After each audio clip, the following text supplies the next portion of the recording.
I am Rahul Jaiswal, faculty member affiliate at Mission Institute. Okay, आइए शुरुआत करते हैं हम एडजेक्टिव। ठीक है, आज एडजेक्टिव का आखिरी लेक्चर होगा और हाँ, आज की क्लास आपके लिए बहुत ही ज्यादा इंस्पायरिंग और बहुत ही ज्यादा अच्छी होने वाली है। ठीक है, तो आप बने रहिए और वीडियो को अंत तक देखिए। ओके, और कोई भी चीज अगर पढ़ाते समय आपको नहीं समझ में आ रही तो आप मुझे कमेंट कर सकते हैं। ठीक है, तो आप बने रहिए वीडियो के अंत तक।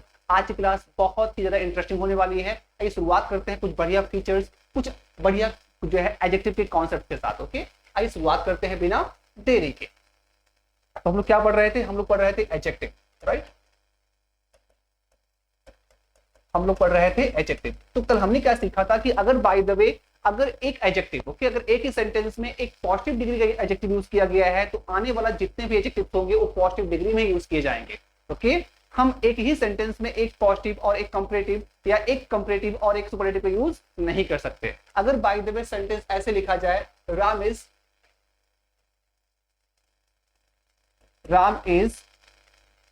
wise and the most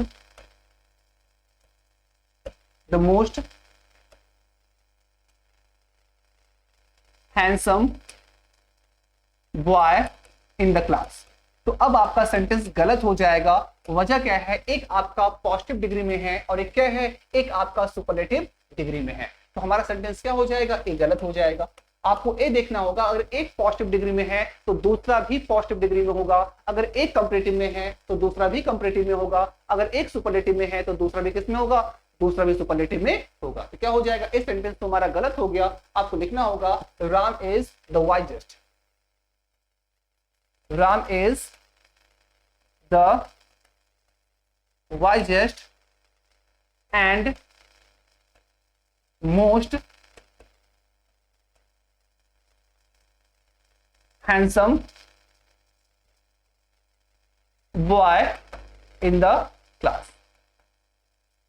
ये सेंटेंस हमारा क्या हो गया? सही हो गया। क्या हो गया? Ram is the wisest and most handsome boy in the class. Okay, और हाँ, आपको ये भी ध्यान देना है, अगर एक ही नाउन के लिए दो या दो से ज्यादा एडजेक्टिव का यूज किया गया हो तो एडजेक्टिव हम चाहें ओके जितना यूज कर सकते हैं, लेकिन जो आर्टिकल होगा या जो डिटरमिनर होगा, जो आर्टिकल द होगा, उसका यूज केवल क्या है? एक ही बार किया जाएगा, दो बार हम नहीं कर सकते। यहाँ पे देखिए द का यूज आपने एक बार कर दिया है, दोबारा द अगर हम लगाएंगे सेंटेंस क्या हो जाएगा? रॉन्ग हो जाएगा। हम नहीं कह सकते Ram is the wisest and the most handsome boy. Okay, इतना क्लियर हुआ? आइए कुछ और देखते हैं।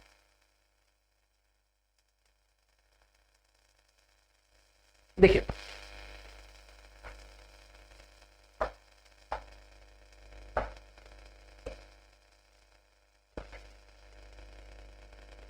अगर आपका कोई सेंटेंस सुपरलेटिव में लिखा है, अगर कोई सेंटेंस आपका सुपरलेटिव डिग्री में लिखा है तो हम चाहें उस सुपरलेटिव डिग्री को कंपैरेटिव में बना सकते हैं और उस कंपैरेटिव को हम चाहें तो पॉजिटिव डिग्री में भी चेंज कर सकते हैं। आइए एक सेंटेंस आपको हम करके दिखाते हैं। अगर हम कहें gold is the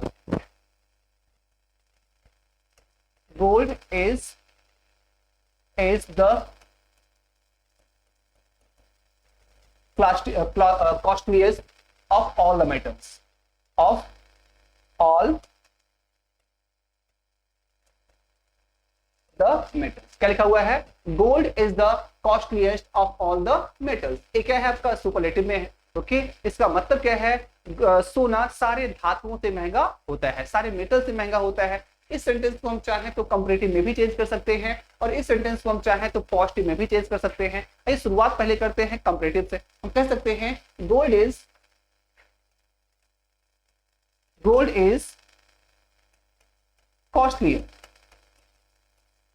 costlier than any other metal।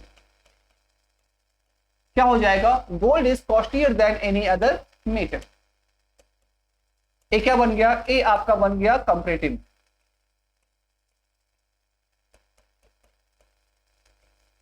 एक इसमें चेंज हो गया, ए चेंज हो गया कंपैरेटिव में। हम चाहे तो इसी सेंटेंस को पॉजिटिव डिग्री में भी चेंज कर सकते हैं। हम चाहे तो लिख सकते हैं नो अदर मेटल, हम चाहे तो लिख सकते हैं no other metal is as costly as gold. क्या हो जाएगा? No other metal is as costly as gold. कोई भी मेटल इतना कॉस्टली नहीं होता जितना कौन होता है, जितना गोल्ड होता है। तो एक ही सेंटेंस को हमने क्या किया, पॉजिटिव में भी चेंज कर दिया, और एक ही सेंटेंस को हमने किस में चेंज कर दिया, हमने सुपरलेटिव में भी चेंज कर दिया। राइट, आइए कुछ और सीखते हैं। इतना क्लियर है?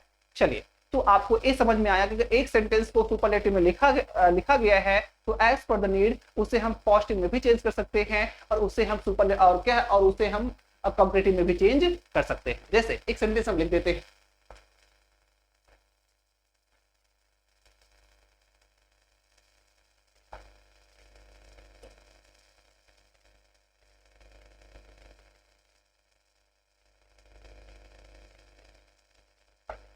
अगर हम कहें no other girl,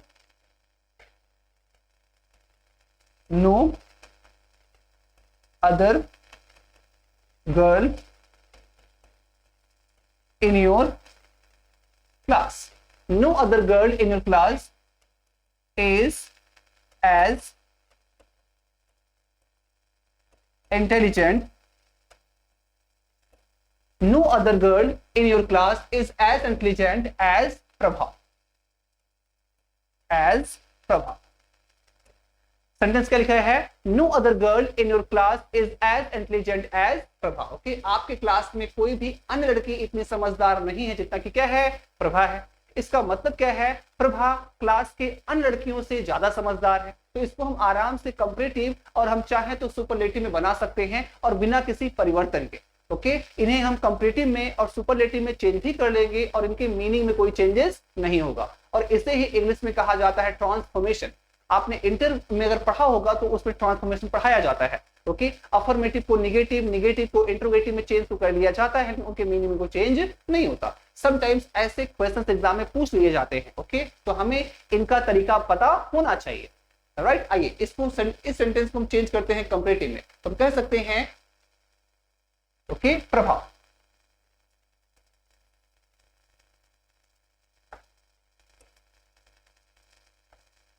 Prabha is more intelligent. Prabha is more intelligent than any other girl. Prabha is more intelligent than any other girl in your class. In your class. Okay, अब किसमें हो गया, ए पॉजिटिव में है, ए किसमें है, ए पॉजिटिव में है। ए किसमें हो गया, ए हो गया कंपैरेटिव में। और इसी को हम चाहें तो लिख सकते हैं सुपरलेटिव डिग्री में। ओके, कैसे लिखा जाएगा आइए देखते हैं। क्या हो जाएगा, Prabha is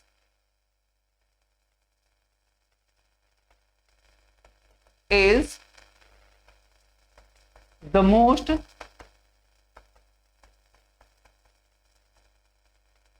intelligent girl in your class। क्या हो जाएगा, Prabha is the most intelligent girl in your class. Prabha क्या है, आपकी क्लास में सबसे ज्यादा इंटेलिजेंट लड़की है, सबसे ज्यादा बुद्धिमान लड़की है। अब क्या हो जाएगा, ए हो जाएगा सुपरलेटिव में।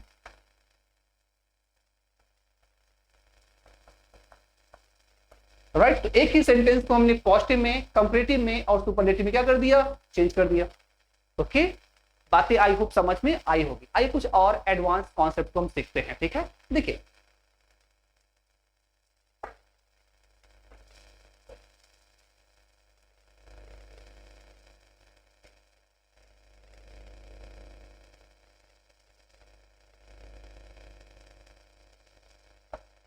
देखिए समटाइम्स क्या है, आपने ए पढ़ा है, इसे हम बात करें मच का। राइट,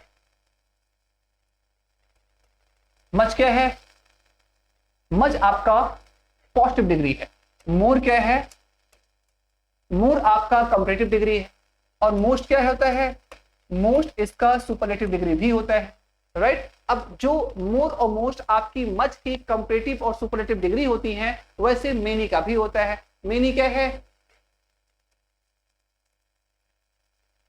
मेनी क्या है, कंपैरेटिव है।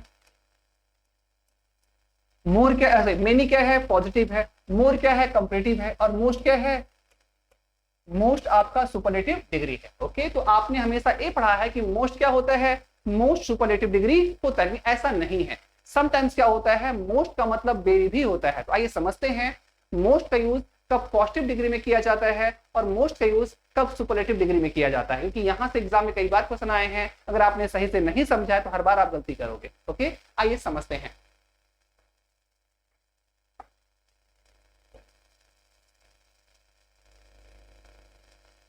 ओके, हाँ, अगर हम अगर लिखें कि Saurabh, okay,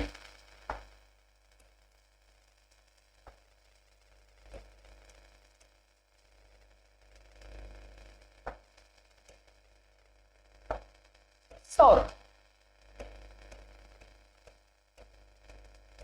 is the most hard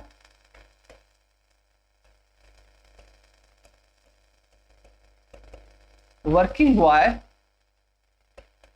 in the class. Saurabh is the most hard working boy in the class. एक सेंटेंस हम और लिख रहे हैं, Saurabh is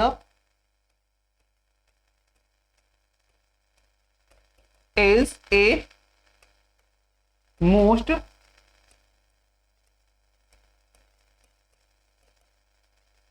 hard working boy. देखिए, सेंटेंस आपका ए भी सही है और सेंटेंस आपका ए भी सही है, दोनों में अंतर क्या है समझ लीजिए। अगर मैं कहूं Saurabh is a most hard working boy, तो यहां पे हम कहीं कंपेयर तो नहीं कर रहे हैं। जब अमोस्ट जान लीजिए, और यहां पर अमोस्ट का मतलब और इमोस्ट का मतलब क्या होता है, इमोस्ट का मतलब होता है वेरी, क्या होता है, वेरी। और ये जब इमोस्ट का यूज किया जाता है तो वहां पर कभी कोई कंपैरिजन नहीं किया जाता। हमने कहा था ना कि जब कभी भी आप सुपरलेटिव का यूज करोगे वहां पे कंपैरिजन होता है दो से ज्यादा का, वहां पे कंपैरिजन होता है वन वर्सेस ऑल का, राइट। अब यहाँ पे देखिए, वो हम समझते पहले ऊपर वाले को, साफ साफ लिखा है Saurabh is the most hard working boy in the class. तो यहाँ पे क्लास में जितने बच्चे हैं और सौरभ से कंपेयर कर दिया गया ना, इन द क्लास लिखने का मतलब क्या है, क्लास में जितने भी बच्चे हैं उसमें सबसे ज्यादा मेहनती कौन है, सौरभ है। तो यहाँ पे कंपेयर कर दिया गया है वन वर्सेस ऑल का। तो जहां पे वन वर्सेस ऑल का या दो से ज्यादा कंपेयर होता है तो वहां पे यूज किया जाता है सुपरलेटिव डिग्री का। तो यहाँ पे क्या है, हमारा सेंटेंस सही है और द मोस्ट हार्ड वर्किंग भी क्या हो गया, सही हो गया। लेकिन यहाँ पे आ जाइए, Saurabh is the most hard working boy, यहाँ पे हमने कोई कंपेयर तो नहीं किया है ना, यहाँ पे कोई कंपेयर नहीं किया गया है, इसलिए आपका क्या है, इस सेंटेंस बिल्कुल सही हो जाएगा। ओके, इसलिए सेंटेंस क्या हो जाएगा, इसलिए सेंटेंस बिल्कुल सही हो जाएगा। यहां पे अगर आप द लगाओगे तो गलत हो जाएगा। तो ओके, हमेशा द मोस्ट का यूज वहां करिए जहां पे कोई कंपेयर किया जा रहा हो। आइए, कई बार एग्जाम में क्वेश्चन पूछे गए हैं, आइए उसको देख लेते हैं।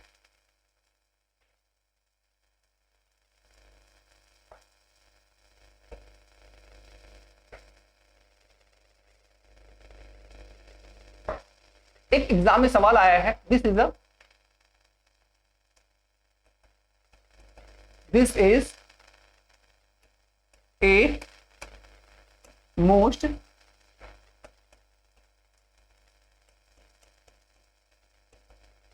complicated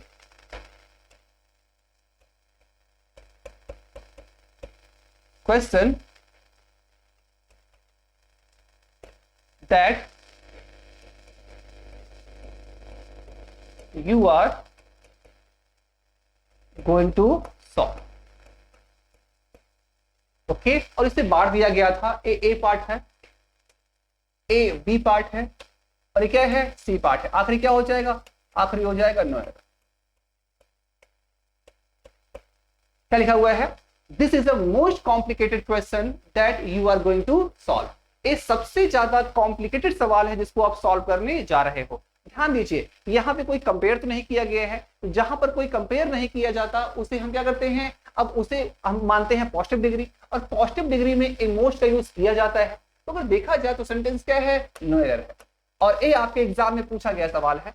हमने देखा था कि सेंटेंस तो नो एरर है, बच्चे क्या है, हमेशा the most the most the most. ज्यादातर बच्चे क्या है, इवन 100% बच्चे किसमें आंसर किए थे, पहले पार्ट, वो इसको रॉन्ग मान रहे थे। भाई यहाँ पर ए मोस्ट बिल्कुल सही है, द मोस्ट लगाओगे तो गलत हो जाएगा भाई। यहाँ पे सेंटेंस बिल्कुल सही है। हाँ, अगर मैं कहता दिस इज, अगर मैं इसको ऐसे लिख दूं, this is a most complicated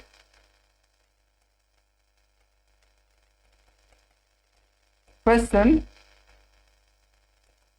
in this book, अब सेंटेंस गलत हो जाएगा। This is the most complicated question in this book, अब हमारा सेंटेंस क्या हो गया, गलत हो गया। वजह क्या है, अब क्या है, अब यहाँ पे कंपेयर कर दिया गया ना, किताब में जितने भी क्वेश्चंस हैं उनसे, और इस सवाल को आपने कंपेयर कर दिया ना, अब क्या है, अभी गलत हो गया। अब यहाँ पे लिखना होगा आपको द मोस्ट, अब यहाँ पे आपको द मोस्ट का यूज करना होगा। बातें आई होप समझ में आ रही होंगी, ओके, क्लियर है इतना। आइए कुछ और हम सीख लेते हैं, अभी कुछ एडजेक्टिव के बारे में और सीख लेते हैं। आइए हम बात करते हैं फर्दर और फार्दर की।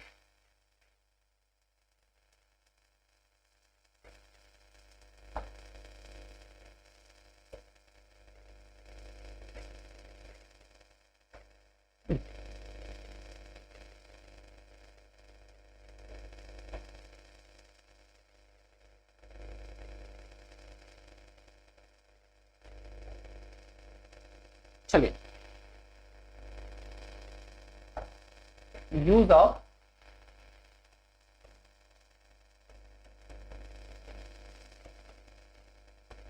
Further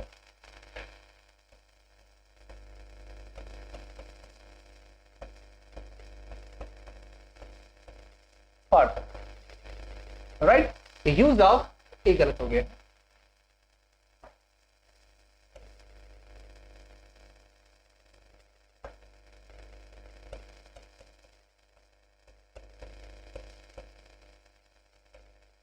use of further, use of further and further. आइए पहले ये समझते हैं फर्दर और फर्दर का यूज कहां कब जाता है। आइए पहले समझते हैं, ये सारे बने हैं किससे, फोर से, राइट, हाँ, ये सारे बने हैं फार से। फार का मतलब होता है दूर, तो फार का अपना दो कंपैरेटिव होता है, क्या होता है, एक होता है फार्दर, और क्या होता है, एक होता है फर्दर, और इनके अपने दो सुपरलेटिव भी होते हैं, एक होता है फार्देस्ट,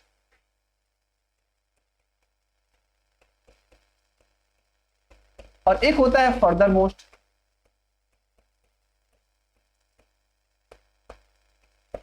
राइट, हमें ये समझ में आया, जो फार्दर है, ये फर्दर है, ये बना किससे है, ये बने हैं फार शब्द से।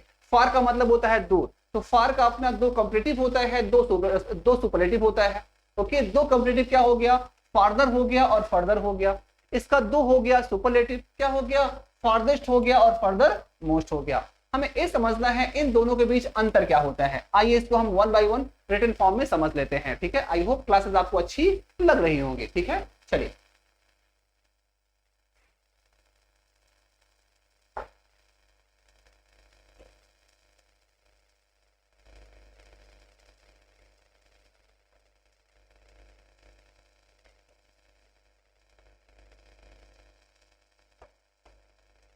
देखिए फार्दर मीन्स क्या होता है,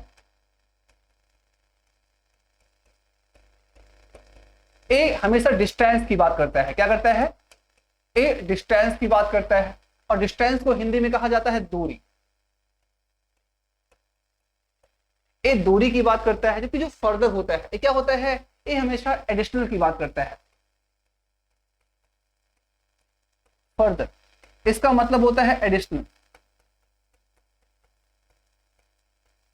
इसका मतलब होता है एडिशनल, हिंदी में बोलते हैं अतिरिक्त।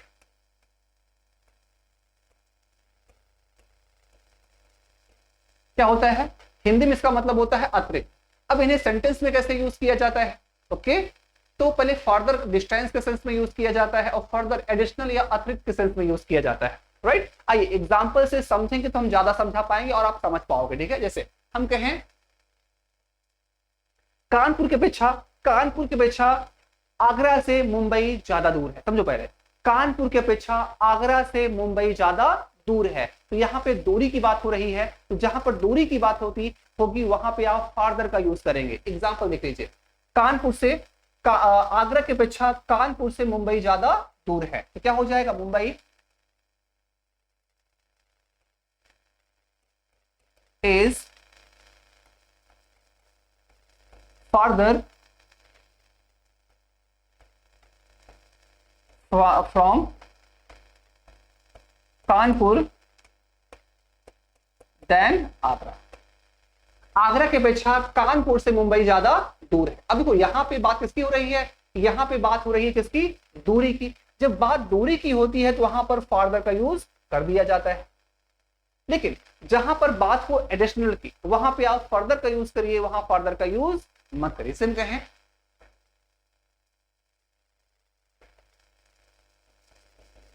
It is enough today, it is enough today, I will teach you further tomorrow.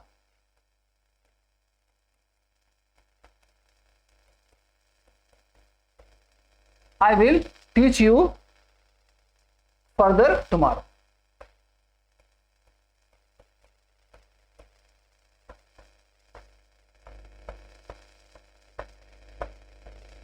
Right? It's enough today. I will teach you further tomorrow. आज के लिए इतना ही, बाकी आगे का हम आपको कल पढ़ा देंगे। ओके, बातें समझ में आई? यहाँ क्या है?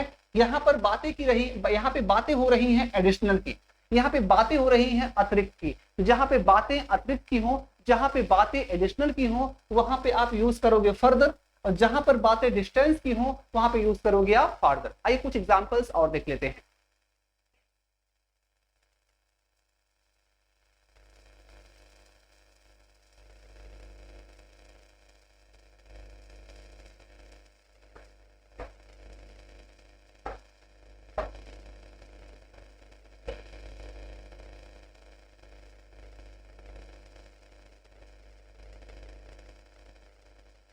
इसे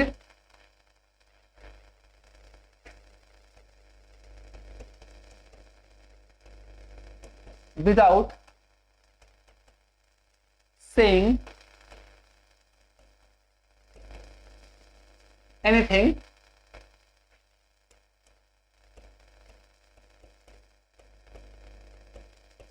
further, without saying anything further, he went up. Without saying anything further, he went away. अगर इसको A B C में बांट दिया जाए, ओके, A पार्ट हो जाए, A B पार्ट हो जाए और C पार्ट हो जाए, आखिरी क्या होता है? आखिरी होता है नो एरर। तो आप बताइए गलती किस पार्ट में ढूंढेंगे? साफ साफ है गलती आपको B पार्ट में मिल जाएगी, क्योंकि यहाँ पर फार्दर की नहीं, हमें फर्दर की आवश्यकता है कि यहाँ पर कुछ एडिशनल की मीनिंग कन्वे कर रहा है, यहाँ पे दूरी की बातें थोड़ी कर रही है। तो जहां पर दूरी की बातें ना हो, जहां पर समथिंग एडिशनल की बात की जाए, वहां पे यूज किया जाता है फर्दर, वहां फार्दर का यूज नहीं किया जाता। इसका आंसर क्या हो जाएगा? इसका आंसर हो जाएगा without saying anything further.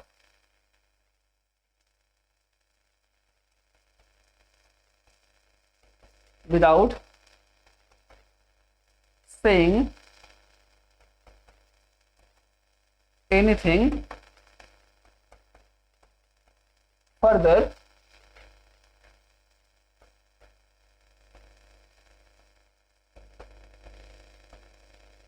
he went away. आपका आंसर सही हो गया। क्लियर है? समझ में आ रहा है? ओके, तो ऐसे ही एग्जाम में क्वेश्चंस आएंगे। एक सवाल हम और देख लेते हैं।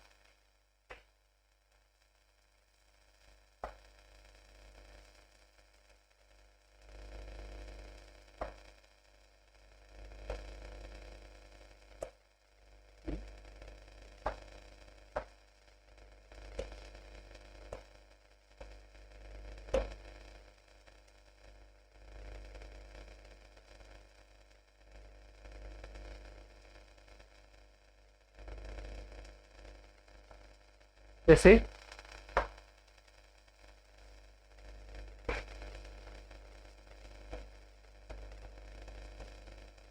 Delhi is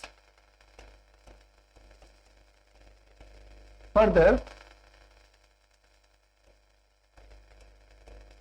from UP than MP. Delhi is farther from UP than MP. MP की अपेक्षा यूपी से दिल्ली ज्यादा दूर है.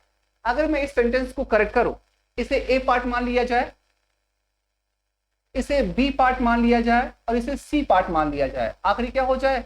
आखिरी हो जाए नो एरर.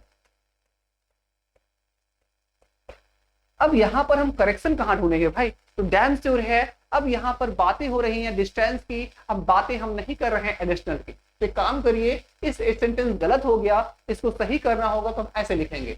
आपका सेंटेंस हो जाएगा Delhi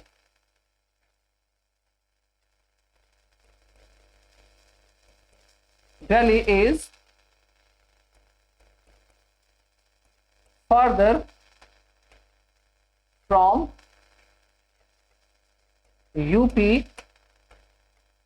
than MP. Right. I hope चीजें आपको क्लियर हो रही होंगी. तो ए आपका गलत हो जाएगा और ये क्या है आपका सही हो जाएगा.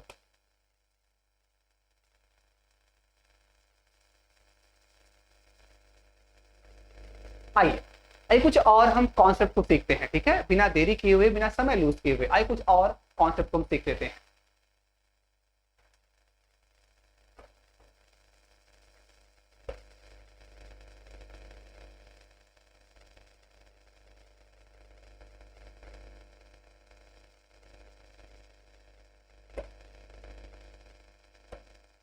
आइए हम बात करते हैं यूज ऑफ सम और एनी का.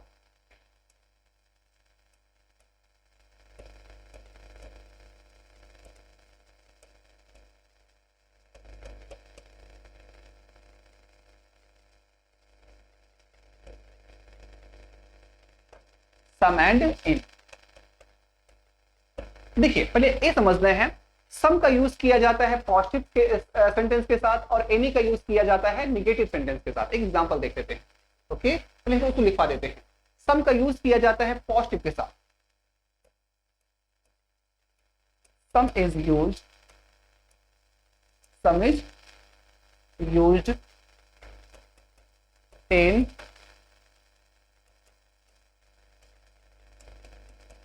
affirmative sentence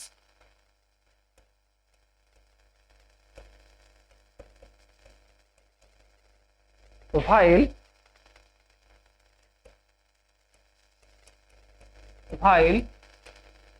any is used in negative sentence. I hope चीजें आपको समझ में आ रही होंगी. सम is used in affirmative sentence and any is used in negative sentence. Affirmative sentence में सम का यूज किया जाता है और नेगेटिव सेंटेंस में एनी का यूज किया जाता है. आइए एग्जांपल देख लेते हैं. अगर मैं कहूं I have some friends to talk to. I have some friends to talk to sentence सही हो जाए. अगर मुझे ये कहना हो आई डू नॉट हैव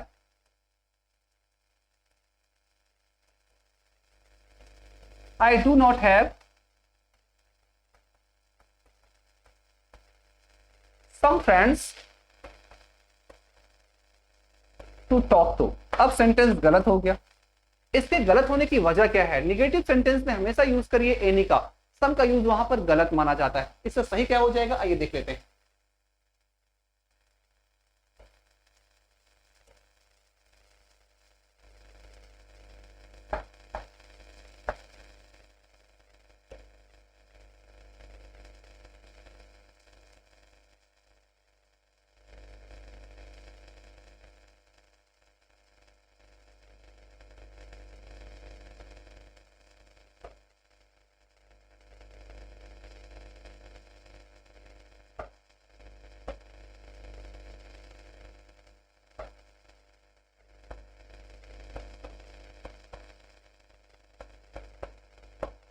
अगर हम कहें I do not have some friends to talk to, sentence गलत हो गया. वजह क्या है? सेंटेंस आपका निगेटिव है और आपने क्या किया है? आपने यूज किया है सम का. इसका सही क्या हो जाएगा देख लेते हैं. इसका सही हो जाएगा I do not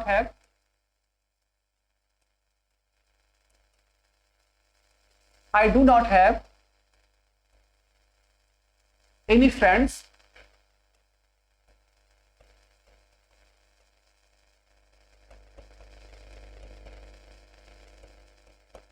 to talk to. क्या हो जाएगा? I do not have any friends to talk to. मेरे पास बतियाने के लिए कोई दोस्त नहीं है। बातें समझ में आई? पॉजिटिव हो तो सम का यूज करो, निगेटिव हो तो एनी का यूज करो। एक दो सेंटेंस हम और देख लेते हैं। ओके, एक सेंटेंस हम देख लेते हैं जो एग्जाम में पूछा गया है।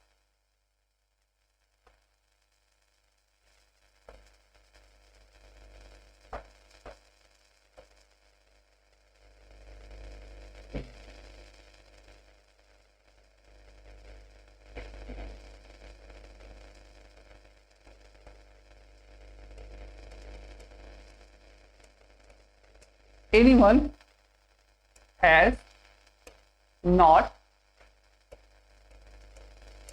done his work till now. Anyone has not done his work till now. अभी तक अपना काम कोई नहीं किया है। इसका मतलब क्या है?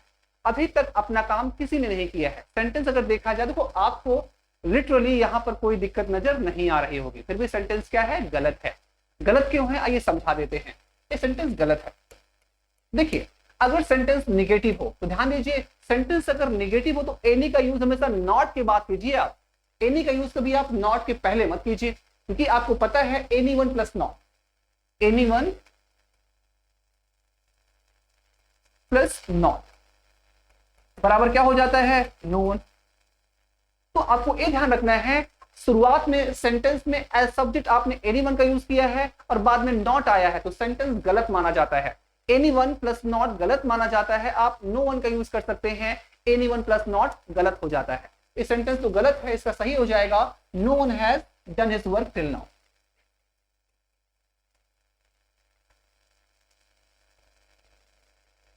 No one has done his work till now. क्या हो जाएगा? No one has done his work till now. ऐसे हमारे पास कुछ और वर्ड्स होते हैं जिनके साथ हम नॉट नहीं लगाते। ओके, आइए वो सारे आप आज जो भी हम समझाएंगे आपके एग्जाम के पॉइंट ऑफ व्यू से बहुत ज्यादा इंपॉर्टेंट होने वाला है। एक सेंटेंस हम और देखते हैं। आई होप ये आपको समझ में आ गया होगा। इसको आप स्क्रीन शॉट ले सकते हो, इसको आप नोट डाउन कर सकते हो। ये बहुत ही एडवांस और बहुत ही बेहतरीन कॉन्सेप्ट है। ओके, आइए कुछ और देख लेते हैं।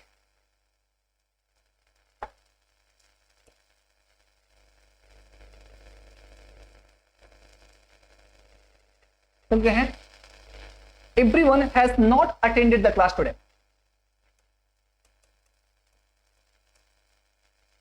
Everyone has not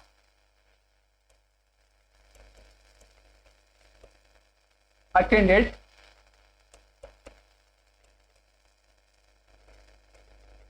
the class today. As it is written. ये आपके एग्जाम में पूछा गया सवाल है। Everyone has not attended the everyone, इसको हम सही लिख दे रहे हैं, ठीक है। Everyone has not attended the class today as it is raining. जैसा कि बारिश हो रही है इसलिए क्लास में हर किसी ने आज क्लास अटेंड नहीं किया। इस सेंटेंस का मतलब होगा जैसा कि बारिश हो रही है इसलिए हर किसी ने क्लास अटेंड नहीं किया। सेंटेंस देखने में आपको कहीं कोई एरर नजर नहीं आएगी, फिर भी सेंटेंस गलत है। गलत कहां है आइए समझते हैं। इसको हम 4 पार्ट में बांट दें, ए पार्ट, बी पार्ट और सी पार्ट। आखिरी क्या हो जाएगा? आखिरी हो जाएगा नो। ए चला जाएगा डी में। सेंटेंस गलत हो गया है भाई। वजह क्या है? अब जहां देखो एवरीवन के साथ कभी बाद में नॉट नहीं आता। आप रट मारिए, आप समझ लीजिए, आप दिमाग में रखे रहिए बस, क्योंकि हम आपसे बार बार कह रहे हैं कि आपको एग्जाम पास करना है तो आपको बुद्धिमान ज्यादा होना होगा। सब क्या है? ज्ञानवान कम हो।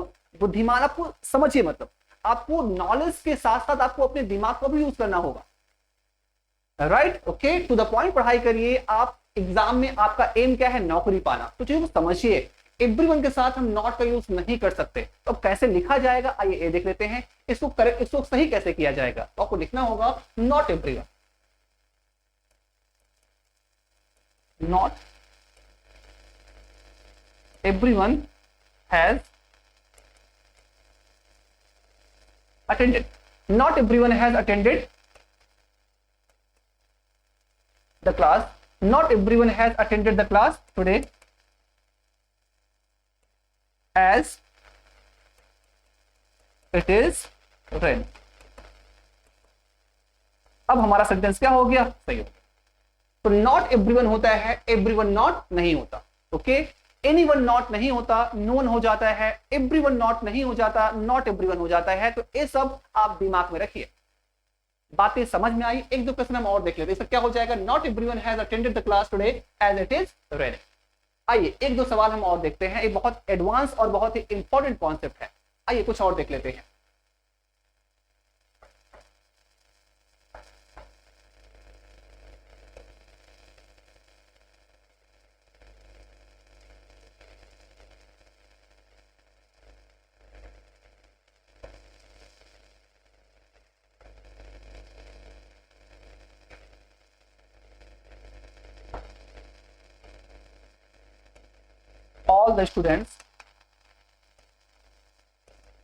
all the students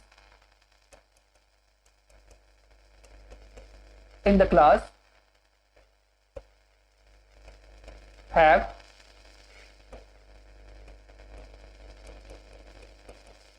submitted the fees. देखो सेंटेंस आप पढ़ेंगे तो आपको इसमें कहीं कोई एरर नजर नहीं आएगी. साफ साफ लिखा है all the students in the class have not submitted the fees. Class के सारे बच्चों ने अभी तक फीस नहीं जमा की है. सेंटेंस को पढ़ने से कहीं कोई एरर नजर नहीं आ रही है. फिर भी आप अगर अच्छा पढ़े हैं, अगर आप सही टीचर की गाइडेंस में आपने नॉलेज ली है, तो सेंटेंस गलत है भाई. जैसे एवरीवन नॉट गलत हो जाता है, वैसे ऑल प्लस नॉट गलत हो जाता है. आपको नॉट ऑल कहना होगा. इस सेंटेंस का ए पार्ट है, बी पार्ट है और सी पार्ट है. आखिरी क्या हो जाएगा, आखिरी हो जाएगा नो एरर. आखिरी क्या हो जाएगा, आखिरी हो जाएगा नो एरर. तो all the students have not गलत हो जाएगा. आपको कहना होगा नॉट ऑल द स्टूडेंट्स. क्या हो जाएगा, not all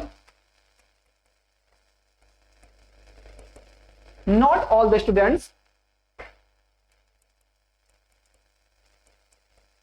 in the class have submitted the fees. Right. तो ये सब चीजें आप दिमाग में रख लीजिए. बहुत इंपॉर्टेंट कॉन्सेप्ट है, बहुत अच्छा कॉन्सेप्ट है. जो सही से पढ़ा है वही कर पाएगा. तो सेंटेंस क्या है, और सारे क्वेश्चन आज जितने हम डिस्कस किए एग्जाम में पूछा गया है. All the students in the class have not नहीं होगा, ओके, ए हो जाएगा नॉट. हाँ क्या हो जाएगा, यहाँ पे नॉट होना चाहिए. All the students in the class have, यहाँ नॉट होगा. ठीक है, all the students in the class have not submitted the fees at. यहाँ क्या हो जाएगा, ये सेंटेंस आपका गलत है, आपका सही होगा. ये गलत है भाई, आपका सही हो जाएगा not all the students in the class have submitted the fees yet. I hope ये जो कॉन्सेप्ट आपको समझाया जा रहा है समझ में आ रहा होगा. आइए इसको हम लिख देते हैं ताकि आप इसे कॉपी कर सको. ठीक है,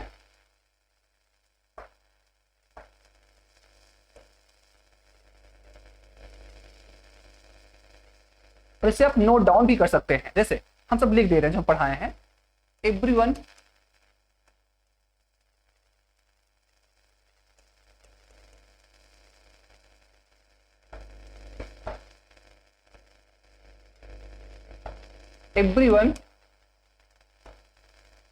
प्लस नॉट. ये गलत होता है. आपको लिखना होगा not everyone. Not plus everyone, ये सही होता है. वैसे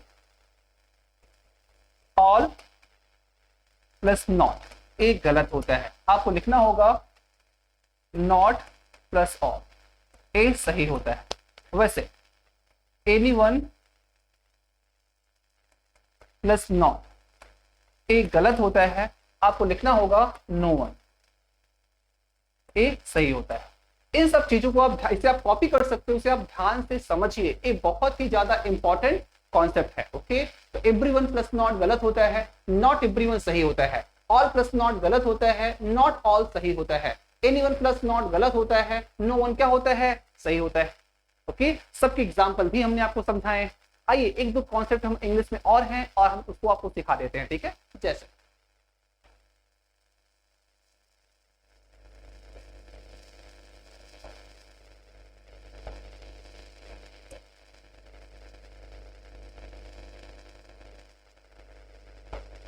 Ram and Syam, Ram and Syam attended the class yesterday.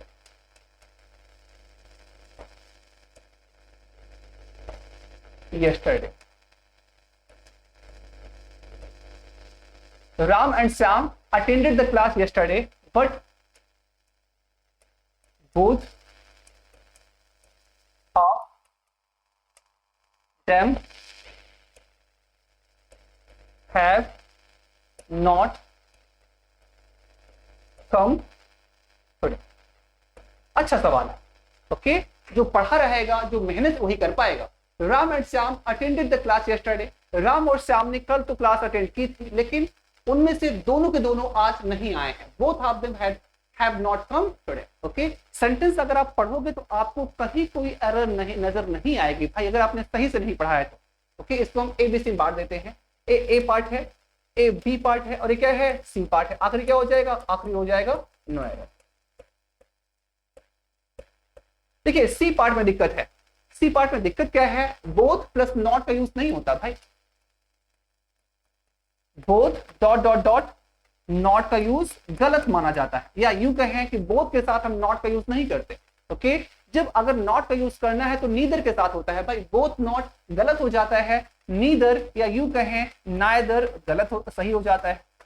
ये सही है. आपको ये समझना होगा कि बोथ का यूज अफर्मेटिव सेंटेंस में होता है और नाइदर का यूज निगेटिव सेंटेंस में होता है. और आपको जब बेसिक्स हम पढ़ा रहे हैं तो आपको समझाए थे कि नाइदर का यूज केवल दो के लिए किया जाता है, और इसका मतलब होता है दो में से कोई नहीं. और यहाँ पे यही तो मतलब कर रहा है ना कि आज दोनों नहीं आए भाई, दो में से कोई नहीं आए, ना तो राम आया है ना तो श्याम आया है. तो यहाँ पर हम बोथ का यूज नहीं करेंगे, हमें करना होगा नाइदर का यूज. तो सेंटेंस सही कैसे हो जाएगा, आइए देख लेते हैं. राइट, इसको सही कैसे हम करेंगे. इसका सही हो जाएगा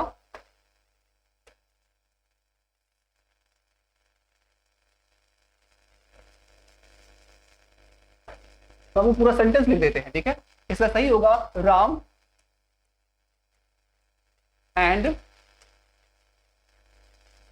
Shyam attended the class yesterday. Ram and Syam attended the class yesterday, but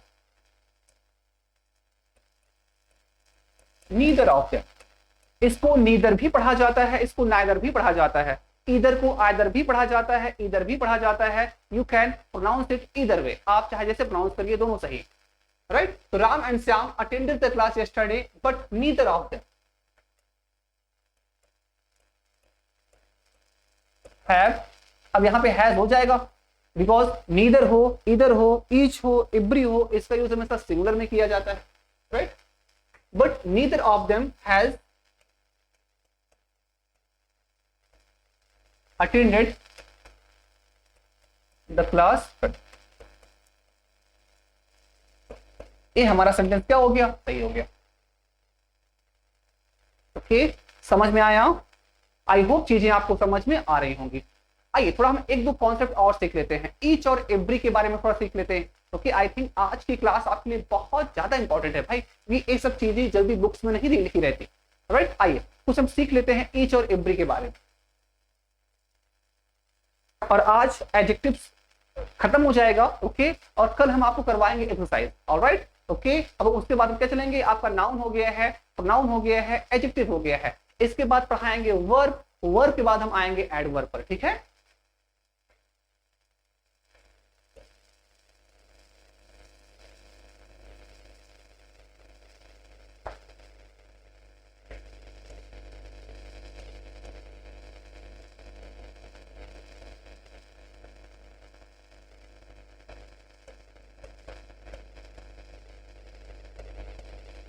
ठीक है. Use of each and every. पहले ईच का यूज समझ दो. ईच का यूज किया जाता है, each is used for two or more than to.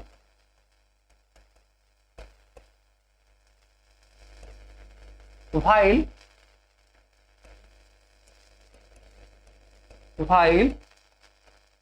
every is used for more than 2। ये तो बेसिक्स है कि ईच का यूज 2 या 2 से अधिक के लिए किया जाता है, जबकि एवरी का यूज हमेशा 2 से अधिक के लिए किया जाता है। एक चीज और, ईच इज यूज्ड, जो मेन है, each is used in specific sense. आपको ये जो कॉन्सेप्ट है इसको दिमाग में रखना है। Each is used in specific sense and every is used in generic sense। अब ये क्या है भाई, स्पेसिफिक सेंस क्या है, जेनरिक सेंस क्या है, हमें ये समझना है। बाकी वो तो हम हर बुक में दिया रहता है कि 2 से अधिक के लिए एवरी का यूज करो, 2 या 2 से अधिक के लिए ईच का यूज करो। अब स्पेसिफिक सेंस क्या है, जेनरिक सेंस क्या है, ये समझना है, ये समझाते हैं आपको। आज तो इसे आप नोट डाउन कर लीजिए, ये आपके लिए बहुत ज्यादा बेनिफिशियल होने वाला है। राइट,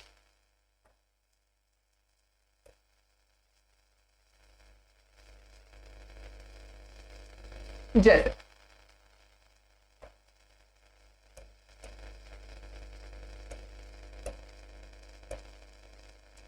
बोलते हैं each boy of the class, या each boy of the class has come today, has come today. Sentence हमारा सही है, लेकिन हम नहीं लिख सकते every boy, every boy of the class has come today. ये आपका गलत हो जाएगा भाई। वजह क्या है, अब देखिए each boy of the class, class का हर बच्चा आज आया है, तो क्लास में कितने बच्चे हैं आपको पता है भाई? 10, 20, 25, 100, 150, 200, 500, जितने क्लास एक डेफिनेट संख्या है। क्लास में जितने बच्चे होंगे वो एक डेफिनेट नंबर होगा ना भाई, वो एनरोल्ड होंगे, वो रजिस्टर में लिखे गए होंगे। राइट, तो वो क्या है, जो अमाउंट है वो जो नंबर है वो क्या है, डेफिनेट। तो डेफिनेट नंबर, डेफिनेट अमाउंट के लिए ईच का यूज किया जाता है। अब जब कोई नंबर जेनरिक सेंस में यूज किया जाए, उसकी सर्टेनिटी उतना नहीं पता हो, तो वहां पे एवरी का यूज किया करो। अब यहाँ पे every boy of the class गलत हो जाएगा। ओके, जैसे हाँ ये सही हो जाएगा अगर मैं कहूं every citizen, every citizen should abide by the rules of the road। यहां क्या लिखा हुआ है, every citizen should abide by the rules of the road। इसका मतलब क्या है, हर नागरिक को यातायात के नियम का पालन करना चाहिए। अब यहां पर हर नागरिक की बात की रही है ना, वो चाहे भारत का नागरिक हो, चाहे पाकिस्तान का नागरिक हो, चाहे अमेरिका का हो, तो वहां पर सिटीजन इन जनरल बात हो रही है ना। इसका यूज जेनरिक सेंस में किया गया है, स्पेसिफिक सेंस में थोड़ी किया कि हाँ इसी क्लास के बच्चे की बात हो रही है, उसी क्लास के बच्चे की बात हो रही है, इसी स्टेट की बात हो रही है। तो जहां पर डेफिनेट नंबर होता है वहां पे हमेशा ईच का यूज करो, और जहां पे बातें इन जनरल हो वहां पे एवरी का यूज करो। एग्जांपल से आपको पता चल गया है भाई। अगर यहां पे लिख दें ईच सिटीजन, सेंटेंस गलत हो जाए। अगर हम लिख दें ईच सिटीजन, सेंटेंस क्या हो जाएगा, गलत हो जाएगा भाई। बातें समझ में आ रही हैं? तो एवरी का यूज किया जाता है जेनरिक सेंस में, और ईच का यूज किया जाता है स्पेसिफिक सेंस में। एक क्वेश्चन आपसे हम करवा देते हैं, ओके, और वहां से एग्जाम में क्वेश्चन कैसे आते हैं ये देख लेते हैं।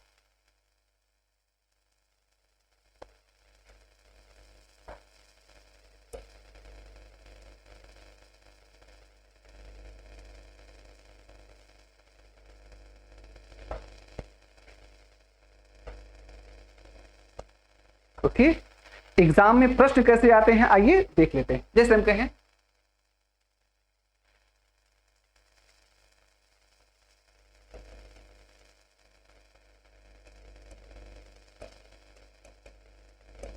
every state in India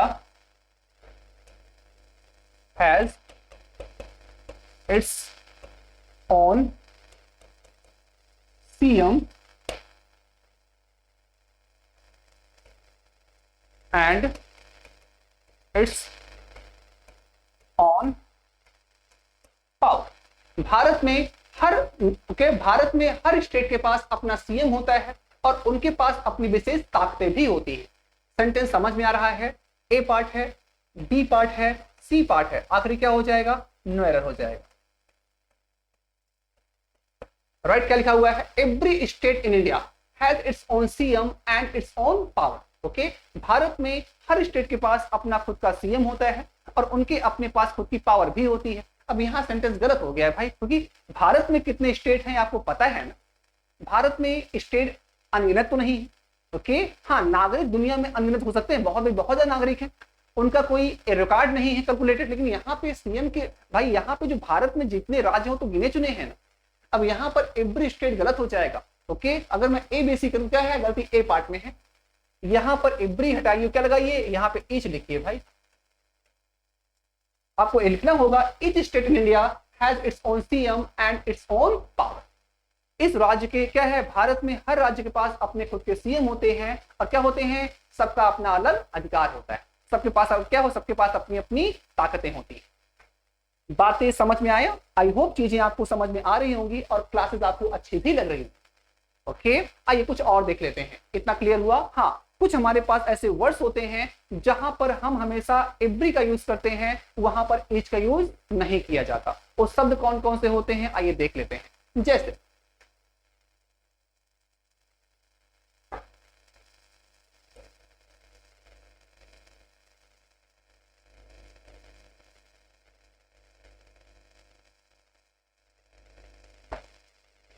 हम पढ़ रहे हैं यूज ऑफ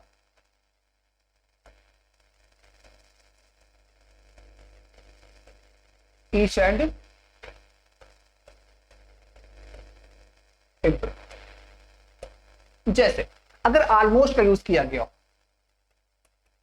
अगर ऑलमोस्ट का यूज किया गया,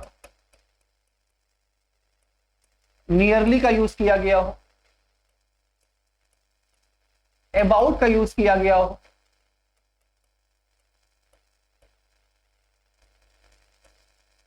अप्रोक्सीमेटली का यूज किया गया हो,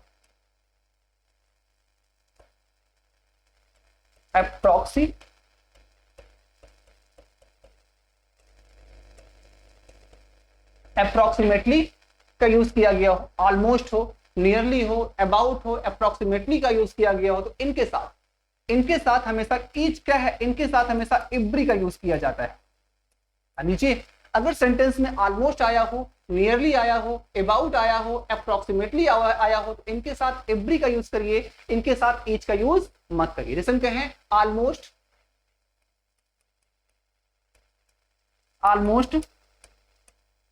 every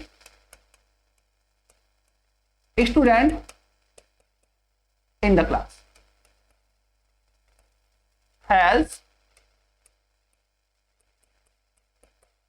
submitted his fee. Sentence हमारा सही हो गया। Almost every student in the class has submitted his fee. अगर यहां पर ऑलमोस्ट ना लगा होता सेंटेंस गलत हो जाता। अगर मैं almost every student has submitted the fee, sentence सही हो गया। अगर बाय द वे ऐसा लिखा होता कि every student in the class has submitted the fee, sentence गलत हो जाता। भाई आपको लिखा क्या है, समझाया गया है कि ऑलमोस्ट होगा, नियरली होगा, अप्रोक्सीमेटली होगा, अबाउट होगा, तभी एवरी आएगा, नहीं तो आपको ईच ही लगाना पड़ेगा।